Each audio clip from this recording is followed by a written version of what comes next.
muhdatsatin fid dini bid'atun wa kullu bid'atin dhalalatun wa kullu dhalalatin finnar. Amma ba'd.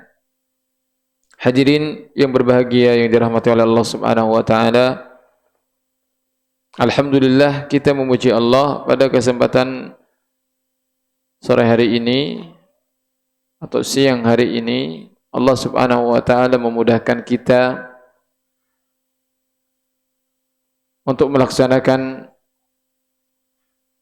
perkara-perkara yang bermanfaat yang memiliki keutamaan di dalam agama ini. Di antaranya adalah kita bisa duduk dan hadir di tempat ini dalam rangka talabul ilmi, dalam rangka mencari ilmu. Khususnya pada kesempatan ini di mana kita tengah berada di bulan suci Ramadan yang Allah Subhanahu wa taala muliakan, yang Allah Subhanahu wa taala berikan banyak keutamaan, di mana hendaknya kita semuanya berusaha untuk menjadi hamba Allah yang berada pada level keimanan yang terbaik, khususnya di bulan Ramadan ini. Jadi kita berusaha untuk menjadi sosok yang paling terbaik versi diri kita. Berada di level keimanan yang terbaik selama kita beribadah kepada Allah Subhanahu wa taala. Artinya, kita harus selalu berusaha bahwa di bulan inilah kita mencapai keimanan kita yang paling baik,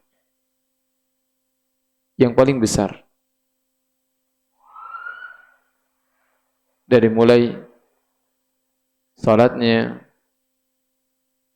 kalau ibadah puasa, itu sudah pasti karena memang diwajibkan di bulan Ramadan ini secara khusus.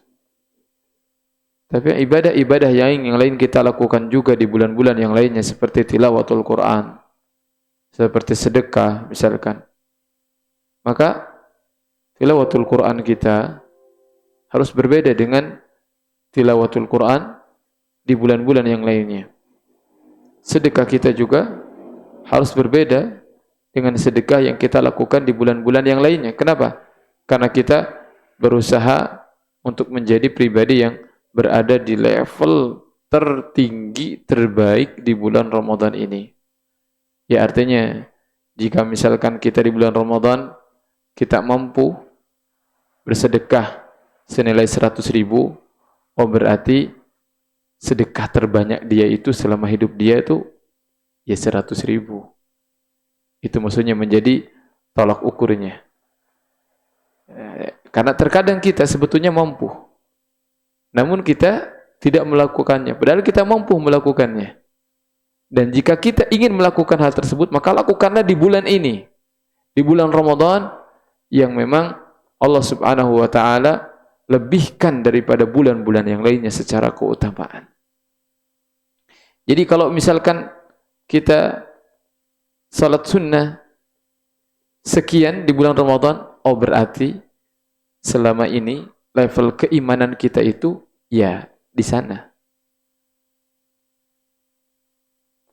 Selama ini kita selalu menghadiri kajian. Kita serius belajar. Maka di bulan Ramadan ini tambah serius lagi. Berarti di sanalah level keimanan kita yang paling terbaik. Ya oleh sebab itu, maka kita harus menjadi pribadi yang lebih baik lagi, berbeda di dalam beramal soleh secara khususnya. Hadirin yang berbahagia yang dirahmati oleh Allah Subhanahu wa taala, pada kesempatan ini kita akan melanjutkan kajian kita tentang perintah untuk berpegang teguh dengan sunnah Nabi sallallahu alaihi wasallam, di mana pada pertemuan sebelumnya kita membawakan sebuah hadis di mana di sana disebutkan ada sebuah problem, yang mana problem ini tidak hanya menimpa individual, tidak hanya menimpa satu orang atau dua orang secara khusus, akan tetapi problem ini problem yang akan didapatkan oleh umat ini. Umat ini. Apa itu? Di mana Rasulullah sallallahu alaihi wasallam mengatakan, fa inna man ya'ish minkum fasayara ikhtilafan katsira. Artinya siapapun di antara kalian, berarti umat Rasulullah, siapapun itu yang hidup sepeninggal baginda Nabi sallallahu alaihi wasallam, maka dia akan mendapatkan ikhtilaf, perselisihan yang banyak. Perselisihan ini bukan sekedar perselisihan berbeda pendapat, yang di sana harus ada tasamu, harus ada lapang dada, bukan. Tetapi perselisihan ini adalah perselisihan yang menyebabkan iftiraq, yang menyebabkan berpecahnya umat ini. Kenapa demikian? Karena dalam salah satu sabda Rasulullah sallallahu alaihi wasallam, di mana beliau diberikan oleh Allah Subhanahu wa taala ilmu tentang masa depan, tapi bukan secara mutlak, melainkan tentang hal-hal yang memang secara khusus Allah berikan kepada beliau tentang ilmu tersebut. Dan ini juga bisa dikatakan sebagai mukjizat. Nah, dan itu hanya diberikan kepada para nabi dan para rasul. Di mana Rasulullah mengatakan, wa taftariqu ummati ala 73 millah. Di mana umatku akan terpecah belah menjadi 73 golongan. 73 golongan, Pak. Banyak sedikit? Banyak. Ya. Apalagi kalau misalkan kita menghitung golongan-golongan yang ada yang membuat umat ini terpecah, itu sepertinya lebih daripada 73. Nah, ya, bisa jadi bilangan ini adalah hanya bilangan yang menunjukkan kasrah, menunjukkan bahwasanya itu adalah banyak perpecahannya, atau memang 73 golongan, hanya saja mungkin golongan-golongan mana saja yang dianggap bahwasanya itu adalah pokok daripada perpecahan. Itu sebagaimana firman Allah Subhanahu wa taala, di mana Allah berfirman, istaghfir lahum aw la tastaghfir lahum. Ya, in tastaghfir lahum 70 marrah fala yughfarallahu lahum. Ya, fala yaghfirallahu lahum. Kata Allah Subhanahu wa taala, mau kalian mohonkan ampun atau tidak bagi orang-orang musyrikin itu, andaikan kalian memohonkan ampun kepada Allah sebanyak 70 kali, 70 marrah, Allah tidak akan menerima seorang memohonkan ampun untuk orang-orang kafir, untuk orang-orang munafik. Kalau dia, meskipun dia memohonkan ampun 70 kali. Apakah artinya kalau 71 kali Allah akan menerima? Kan enggak, betul tidak? Oh, berarti kalau 90 kali bisa diterima tuh. Karena teksnya itu, kalau kalian sampai 70 kali minta ampun, saya enggak bakalan terima. Apakah artinya kalau 100 bisa diterima? Bukan kan? Tetap aja kan? Mau 1000 kali pun enggak bakalan diterima. Ketika orang memohonkan ampun untuk orang kafir. Ya, ini juga bisa jadi. Di mana bilangan itu tidak melulu bahwasanya sekian memang. Ya, tetapi bisa jadi untuk menunjukkan kasrah, karena saking banyaknya ya kemudian disebutkanlah angka 70 misalkan. Maka umat ini akan terpecah belah ke dalam 73 golongan. Dan tahukah Bapak Ibu sekalian, ini umat Islam. Ini umat Islam. Beda lagi kalau dengan kafir, betul tidak? Ini tidak termasuk orang kafirnya. Tidak termasuk orang kafirnya. Saya ingin memahamkan ini. Ini tidak termasuk orang kafirnya. Kenapa? Karena hadis ini juga sebelumnya kan iftaraqatil yahud ala 72 ala 71 wa iftaraqatin nasara ala 72. Yahudi kepada 71, Nasrani kepada 72. Berarti kan beda. Orang kafir itu sudah jelas. Ya enggak disebutkan. Yahudi disebutkan sendiri. mereka juga berpecah belah. Nasrani disebutkan sendiri, mereka juga berpecah belah. Dan umat Rasulullah juga, umat Rasulullah berpecah belah. Berarti kan tidak termasuk orang kafir, betul tidak? Nah, iya. Maka dikatakan di sini ala 73 millah kulluhum finnar. Ini yang ngerinya. Seluruh mereka itu, kelompok-kelompok yang berpecah belah ini, semuanya berada di neraka. Illa millatan wahidah. Kecuali satu kelompok. Kecuali satu kelompok. Ini menunjukkan haji dirahmati oleh Allah Subhanahu wa taala. Kita harus betul-betul di dalam beragama ini serius. Memilih jalan kelompok yang paling selamat. Betul tidak? Yang paling selamat. Ya. Karena ini kalau berbicara mungkin Ustaz yang masuk neraka itu orang-orang kafir. Rasulullah mengatakan ibtarakat ummati, umatku. Ya. Dan tadi sudah dikatakan kalau orang kafir memang mereka juga ada kelompoknya sendiri. Bahkan mereka sendiri berpecah belah lagi. Ini berarti umat Rasulullah. Sebuah umat yang mengklaim bahwasanya dia adalah umat Rasulullah. Bahwasanya dia adalah sebagai umat Islam. Tetapi mereka berpecah belah dan Rasulullah mengatakan seluruhnya mereka di neraka. Kecuali millatan wahidah. Kecuali satu. Nah, dan gak mungkin kan sahabat nanya siapa saja yang 72. Ya kan gak mungkin. Siapa yang 72 itu wahai Rasulullah? Kan banyak. Saya mau satu persatu. Ya. Maka yang ditanyakan oleh para sahabat, wa man hiya ya Rasulullah? Siapa yang satu itu? Level tertinggi. Fokus kepada yang satunya saja. Ya, artinya siapa mereka?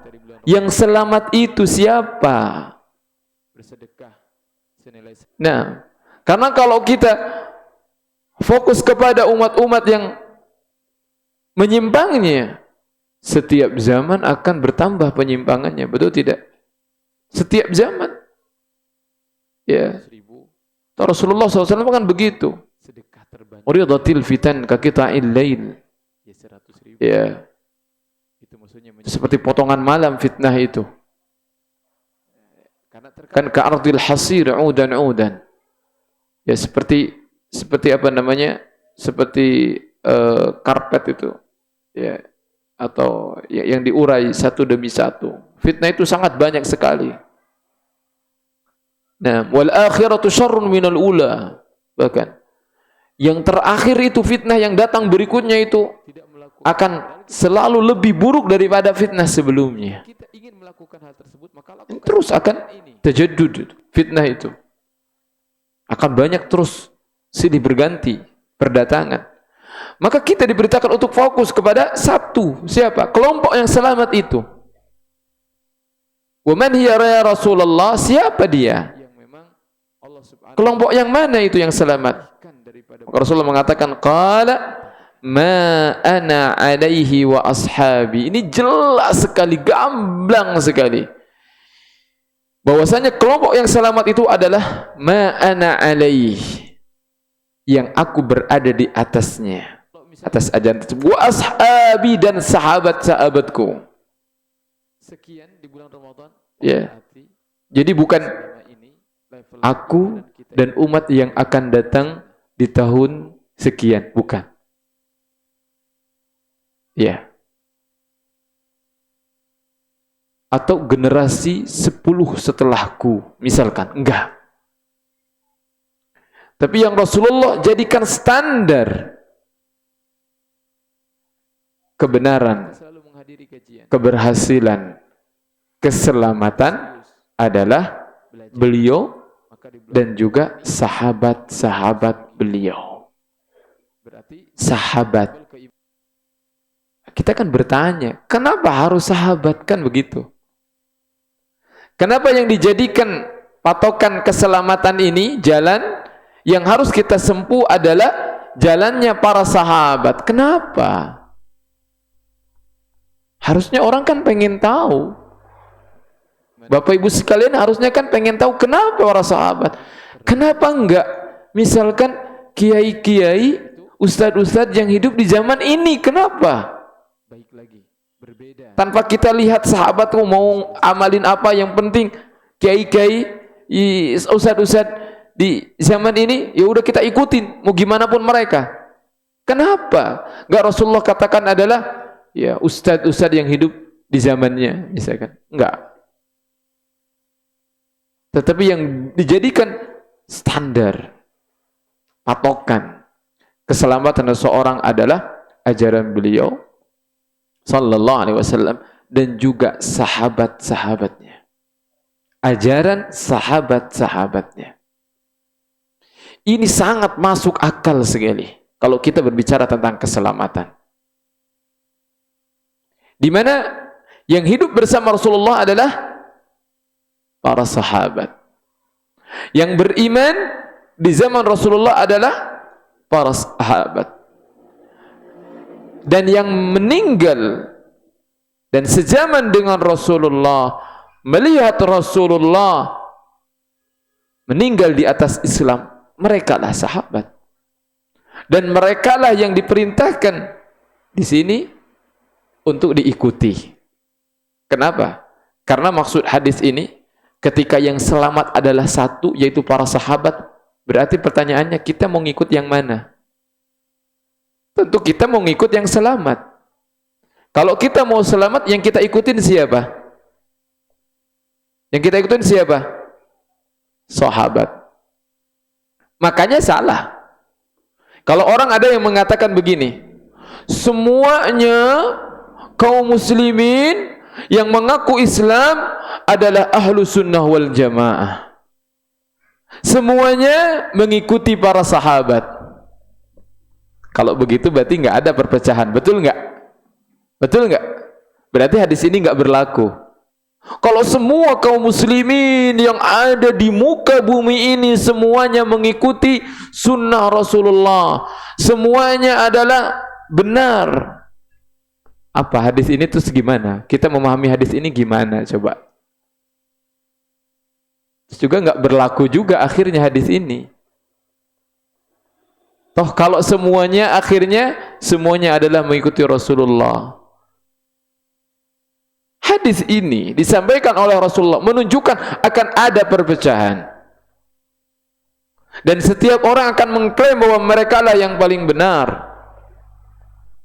Akan tetapi ternyata yang benar bukan yang paling benar. Yang benar karena hanya ada satu. Hanya satu yang paling benar, yang mengikuti para sahabat radhiyallahu taala anhum. Sehingga ini menunjukkan kita ketika di dalam beragama kita mengatakan ikutilah para sahabat, itu adalah perintah syar'i. Itu adalah perintah syariat ini, mengikuti sahabat. Jangan sampai ada yang mengatakan kenapa sih harus selalu disampaikan mengikuti sahabat? Emang orang yang beragama Islam di sini ngikutin siapa? Ya, kan ngikutin sahabat semuanya juga? Tidak. Hadis ini menunjukkan bahwasanya tidak semua orang yang mengklaim bahwasanya dirinya muslim mengikuti jalannya para sahabat. Karena kalau semuanya ikuti jalan para sahabat, gak berlaku kalau begitu hadis ini. Ya, semoga bisa dipahami. Karena Rasulullah yang mengatakan ini. Di mana yang selamat hanya satu, aku dan yang mengikuti sahabat-sahabatku. Para sahabat yang hidup di zaman Nabi SAW beriman kepada Nabi dan meninggal di atas Islam. Mereka yang harus kita ikuti. Karena mereka lah di saat Al-Quran turun, mereka lah yang langsung mendapatkan petunjuk. Manakala Al-Quran diturunkan kepada baginda Nabi SAW. Mereka yang melihat langsung bagaimana Rasulullah SAW beribadah kepada Allah Subhanahu Wa Taala. Sehingga mereka mencontoh bukan hanya sebatas pendengaran. Kalau kita kan sebatas pendengaran kita, apa yang kita dengar daripada hadis Rasulullah. Tapi mereka itu melihat Nabi SAW. Iya. Bahkan tidak hanya itu. Allah Subhanahu wa taala telah mengkhususkan mereka.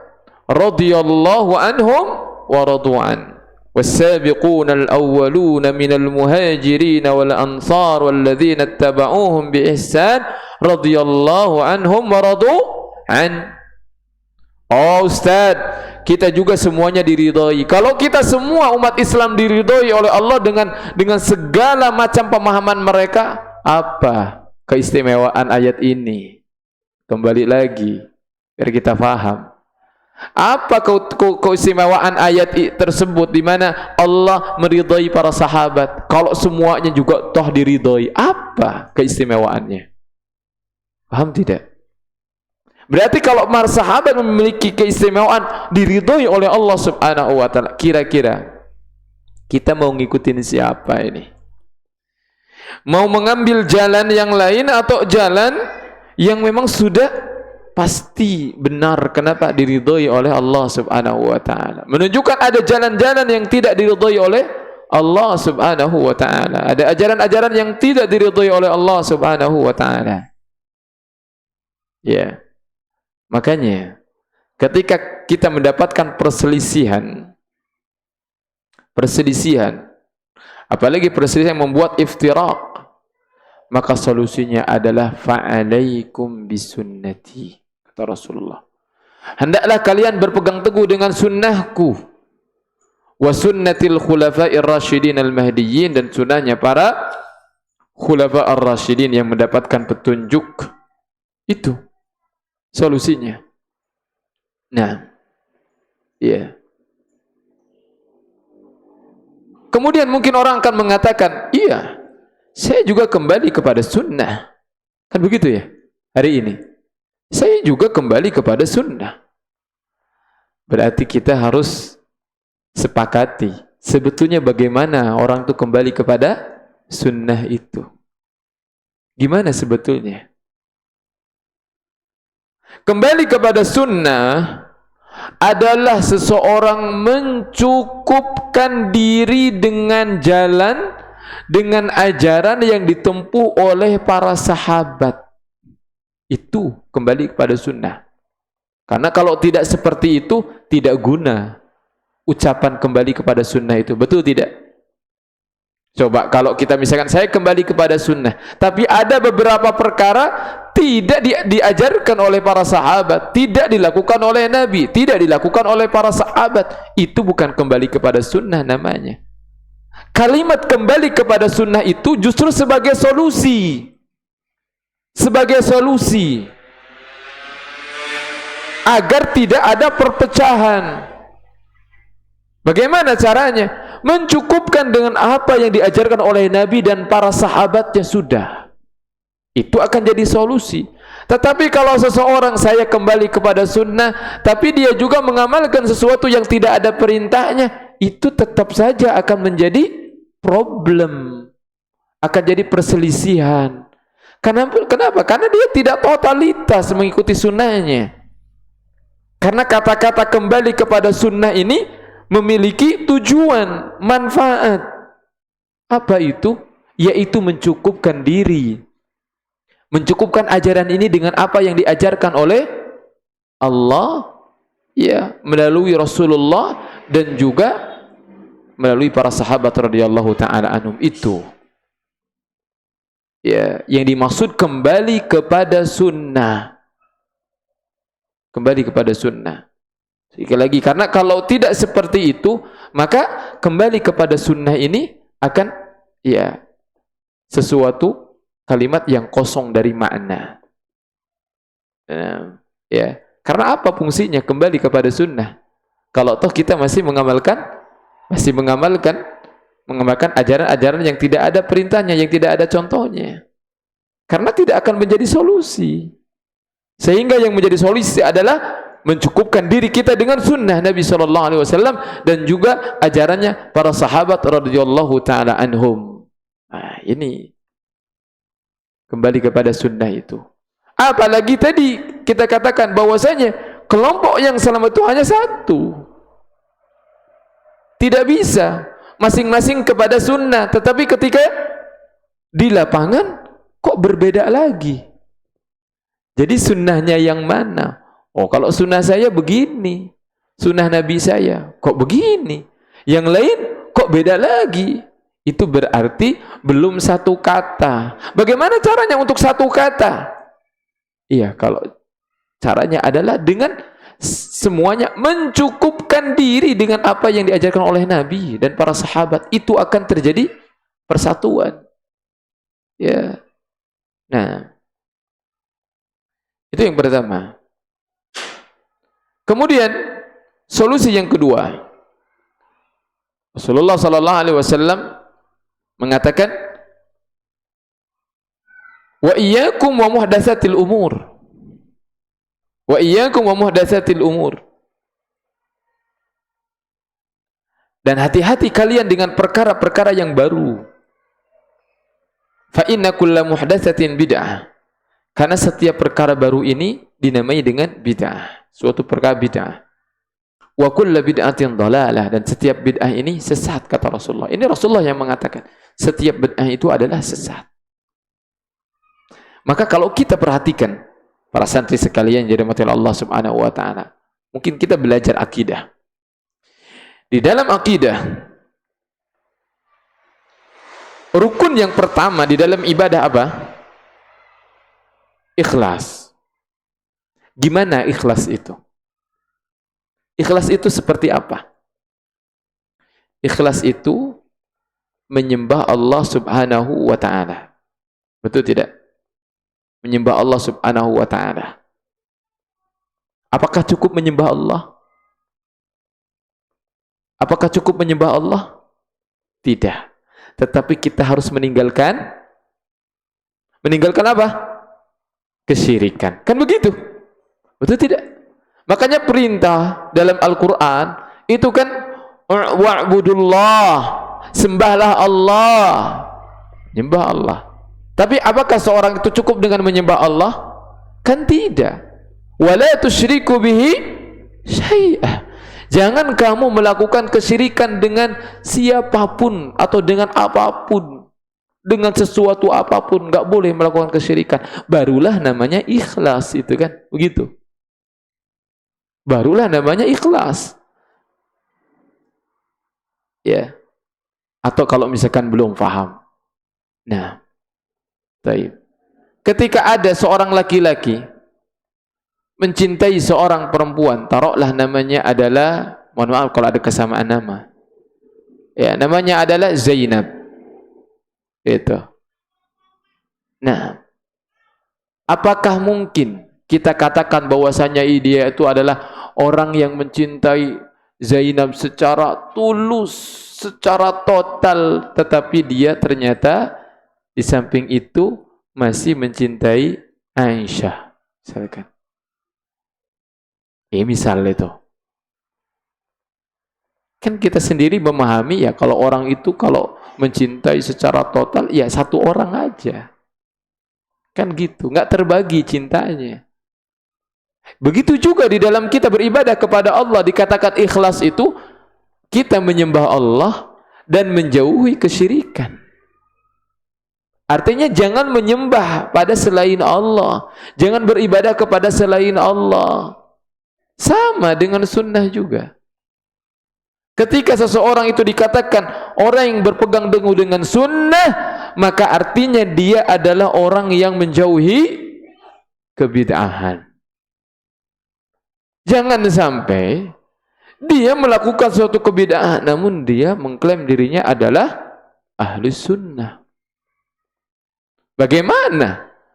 Dia mengklaim saya mentauhidkan Allah, beribadah hanya kepada Allah, tapi dia melakukan kesyirikan, gak mungkin tercipta, gak mungkin berkumpul. Makanya seorang yang dikatakan bertauhid, mentauhidkan Allah itu adalah hanya beribadah kepada Allah saja, menjauhi kesyirikan apapun bentuknya. Dikatakan seseorang itu adalah ahlu sunnah, berpegang teguh dengan sunnah, ya dia yang tidak melakukan kebid'ahan. Ya, kan begitu. Dan kata sunnah, kata bid'ah, itu bukan ajaran baru. Itu bukan pemahaman baru. Pemahaman siapa? Pemahaman Rasulullah. Rasulullah di sini yang mengatakannya. Ini kan Rasulullah sallallahu alaihi wasallam bersabda. Kemudian ada apa namanya? Ada riwayat hadisnya. Ini kan berarti Rasulullah yang mengungkapkan ini. Bukan salah seorang ustaz di zaman ini, bukan pula. Ya. Atau seorang ulama pada abad sekian, bukan. Sunnah, bid'ah, itu Rasulullah sallallahu alaihi wasallam ini. Ini adalah kalimat-kalimat syar'i yang ada sumbernya langsung dari Rasulullah sallallahu alaihi wasallam. Sehingga kita tidak boleh anti dengan kalimat ini. Yang harus kita lakukan adalah memahami dengan benar kalimat ini apa. Seperti apa kalimat ini? Ya, itu yang harus kita pahami. Sekali lagi bukan tentang orang lain, ini tentang diri kita. Tentang keselamatan kita ini. Keselamatan kita yang kita pertaruhkan. Bagaimana kita harus berusaha, berjuang untuk menjadi kelompok yang satu tadi. Yang hanya satu-satunya yang masuk ke dalam surga. Di mana semuanya kata Rasulullah, kulluhum finnar, semuanya di neraka illa millatan wahidah, kecuali satu. Sudahkah kita berusaha untuk menjadi umat yang dikatakan itu, yang satu itu? Ini yang perlu kita pahami. Nah, hadirin yang dirahmati oleh Allah Subhanahu wa taala. Kita tadi telah membahas tentang bagaimana berpegang teguh dengan sunnah Rasulullah sallallahu alaihi wasallam ya, pada sebelumnya juga. Ditambah lagi ada rekomendasi khusus dari Rasulullah, yaitu untuk mengikuti sunnahnya Khulafa ar-Rasyidin. Abu Bakar, wa Umar, wa Utsman, wa Ali. Ya. Nah, Khalifatul Rasulullah sallallahu alaihi wasallam. Sehingga sunnah-sunnah, ajaran-ajaran yang dilakukan oleh mereka sejatinya itu termasuk sunnah Nabi sallallahu alaihi wasallam. Kenapa? Karena Rasulullah telah mengucapkannya untuk diikuti. Berarti kalau kita mengikuti ucapan Rasulullah, kita mengikuti sunnahnya Abu Bakar, Umar, Utsman, Ali, ya, berarti kita juga telah mengikuti Rasulullah sallallahu alaihi wasallam. Karena Rasulullah yang telah memerintahkannya. Sebagaimana kita mengutus misalkan seseorang, ya, untuk ditaati, untuk diikuti misalkan, maka berarti ketika orang-orang mengikuti utusan yang kita utus tersebut, berarti orang-orang tersebut telah mengikuti kita juga. Kan begitu. Nah, maka hadirin yang dirahmati oleh Allah Subhanahu wa taala. Ya. Rasulullah mengabarkan ya, dalam hadis tadi, wa iyyakum wa muhdatsatil umur, mengabarkan bahwasanya akan banyak bermunculan ya kebid'ahan, yang mana kebid'ahan ini merupakan sumber perpecahan. Kalau sunnah sumber persatuan, maka bid'ah ini sumber perpecahan. Kenapa demikian? Logis, sangat logis sekali. Ya. Kalau bapak-bapak atau para ibu melakukan sesuatu yang baru, contoh, misalkan dalam agama, kita berbicara dalam agama, karena yang kita bicarakan adalah tentang agama. Seorang misalkan ya salat, dari mulai salat wajib dulu, salat subuh 2 rakaat, semuanya 2 rakaat. Ada yang salat subuhnya 3 rakaat, secara disengaja 3 rakaat. Ya. Kemudian akhirnya saling ribut. Kenapa Anda 3? Yang 3, ya kenapa Anda juga 2? Begitu. Nah, Kira-kira untuk agar ini tercipta lagi persatuan, mereka tidak berselisih, kira-kira harus bagaimana? Mana yang harus diikuti? Pendapat yang bukan pendapat, ajaran sholat subuh yang 2 rakaat atau yang 3 rakaat? Dua-duanya mengklaim, oh ini juga ada, ini syariat kok. Saya nambah sujud kok, cuma nambah sujud, kan baik juga sujud. Saya nambah ruku, baik itu ruku. Kira-kira untuk manusia bisa bersatu, tidak berselisih dalam perkara itu, harus kembali kemana? Tentu saja kita katakan kembali kepada yang 2 rakaat itu, karena itu yang diajarkan oleh Nabi SAW. Sedangkan yang 3 ini, karena sebab ada yang 3 ini, ada ribut. Karena seandainya tidak ada yang melakukan 3 rakaat, tidak akan ada keributan. Iya enggak? Meskipun setelah itu mungkin yang salat subuh 3 rakaat ini, ya udah ini terserah saya, ini adalah keyakinan saya. Ya udah silakan. Tetapi Anda ini membuat perpecahan. Karena Anda telah melakukan sesuatu yang tidak dilakukan oleh Nabi SAW. Ya. Bukan begini. Ya. Yang benar itu bukan seperti ini, ini sering dilakukan. Sudah, jangan berantem. Ya. Yang 2 rakaat kamu jangan komen yang 3 rakaat. Karena kalau komen yang 3 rakaat jadi berantem. Sudah, masing-masing aja. Biar gak berantem. Ini banyak orang seperti ini sekarang itu. Ya enggak? Malah yang dituduh ini membuat perpecahan siapa? Yang sholat subuhnya 2 rakaat gitu loh. Kenapa? Karena komen yang 3 rakaat. Yang 3 rakaat gak mau komen yang 2 rakaat masalahnya. Betul gak? Itu sekarang itu yang terjadi. Nah, justru kita ini sayang. Karena yang benar itu yang tadi yang 2 rakaat. Sehingga orang yang melakukan kesalahan tidak sesuai dengan sunnah Nabi, kita ingatkan. Tidak sesuai dengan ajaran Nabi, kita ingatkan untuk kembali. Dan orang yang mengingatkan itu bukanlah orang yang ingin melakukan perpecahan. Justru ingin menyatukan lagi. Supaya kita satu kata. Dengan cara apa? Dengan cara kembali kepada sunnah Nabi. Sunnah yang menjadi patokannya. Karena kalau dibiarkan, maka nanti akan ada orang salat subuhnya kemudian berapa rakaat? 4 rakaat, 5 rakaat, dan masing-masing, ya sudah masing-masing. Apakah benar semuanya? Ya tidak, yang benar kan cuma satu saja. Ya seperti itu. Ya, itu.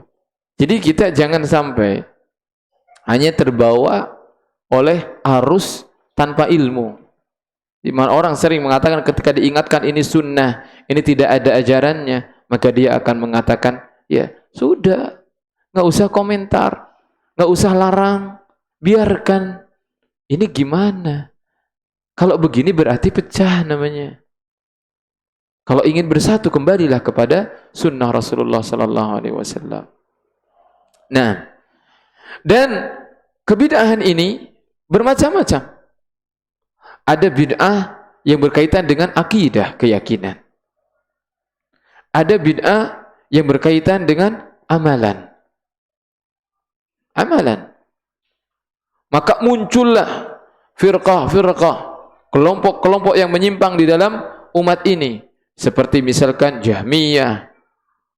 Ya, yang mereka menolak sifat-sifat Allah Subhanahu wa taala. Itu. Nah, Allah mendengar tapi tidak memiliki pendengaran. Ya gimana? Ya. Atau mereka ada yang menolak semua sifat-sifat Allah. As-Sami mereka tolak. Ada, ya. Nah, As-Sami kata mereka, iya. Nama Allah. Apa artinya? Nah, Maha mendengar. Tapi apakah Allah memiliki sifat mendengar? Tidak. Ini gimana ceritanya? Ya, kelompok-kelompok dalam bab akidah, dalam bab nama-nama dan sifat-sifat Allah Subhanahu wa taala. Kelompok Mu'tazilah. kelompok Mu'tazilah, ya, kelompok Qadariyah yang mereka meyakini bahwasanya Allah Subhanahu wa taala tidak mentakdirkan sesuatu. Ini kita kajian tadi jam 2 menurut Qadariyah, kelompok yang menyimpang ini, yang sesat ini. Allah tuh belum tahu kalau kita tuh mau kajian jam 2. Tadi tahunya itu kalau udah terjadi aja begini. Tujuan mereka baik gak? Baik gak tujuannya? Baik tujuan mereka itu sebetulnya. Contoh, orang yang mencuri. Orang yang mencuri. Kata mereka Allah nggak tahu pencurian itu. Ya, pencurian itu. Sebelum pencuri itu melakukan pencurian. Kalau setelah terjadi pencurian baru Allah tahu. Karena memang Allah tidak mentakdirkan orang tersebut mencuri. Tidak ada tulisnya di Lauhul Mahfuz itu kalau orang tersebut itu akan mencuri. Tidak ada. Tidak ada takdir bagi mereka itu, bagi Qadariyah. Kenapa? Kenapa mereka harus mengatakan tersebut? Itu mereka niatnya baik. Karena kalau sampai terjadi hal tersebut, Allah telah mentakdirkan orang itu mencuri.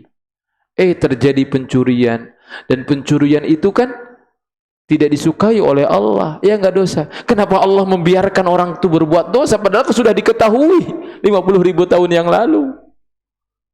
Kenapa membiarkan itu? Berarti kalau begitu kata mereka zalim. Allah kan nggak zalim. Berarti caranya gimana? Caranya kita tidak boleh menetapkan takdir. Allah tidak mentakdirkan sesuatu. Tujuannya baik gak itu? Baik kan tadi tujuannya? Supaya kita tidak mengatakan kepada Allah apa? Zalim. Nggak ada Pak kelompok-kelompok sesat dalam agama ini kecuali mereka dari awalnya juga baik. Tetapi apakah karena niat baik itu semerta-merta menjadi baik? Tidak.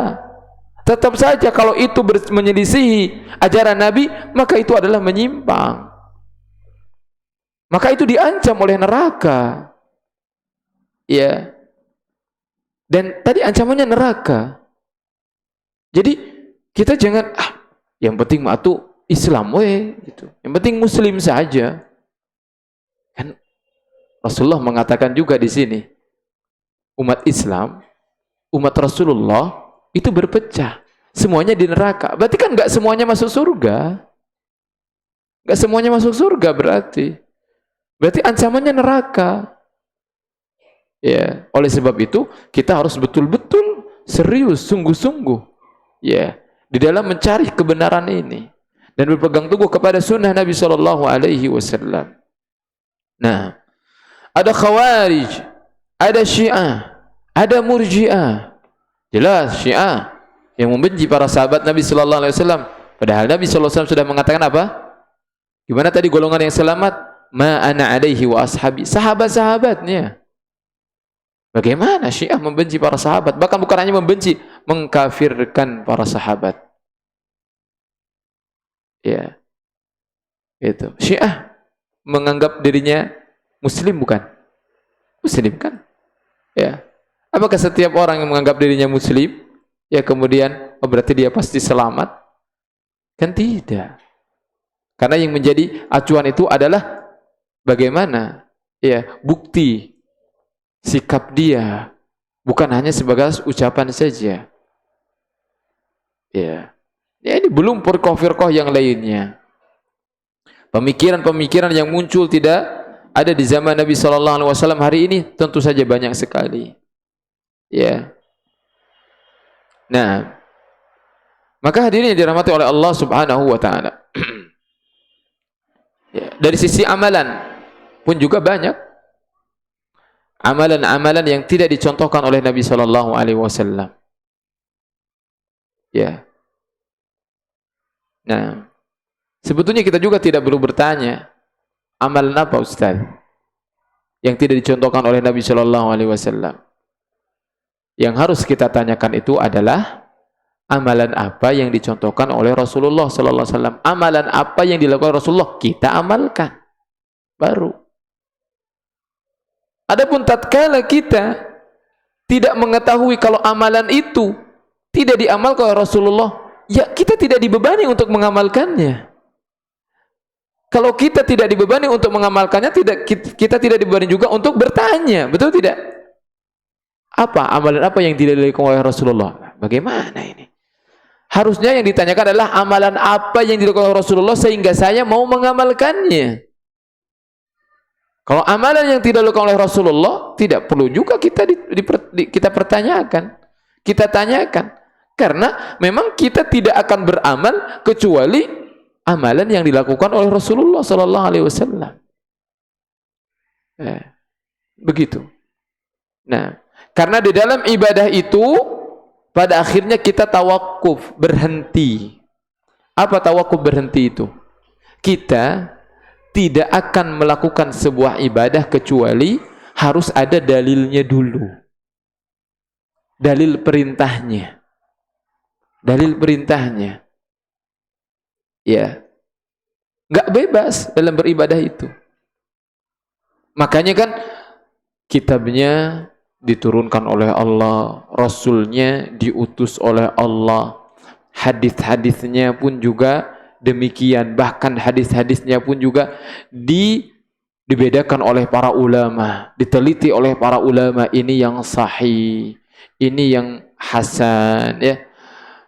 Ini yang hadis dhaif, gak boleh diamalin. Ini hadis yang palsu. Untuk apa dibedakan? Supaya amalan manusia itu betul-betul sesuai dengan ajaran Nabi SAW.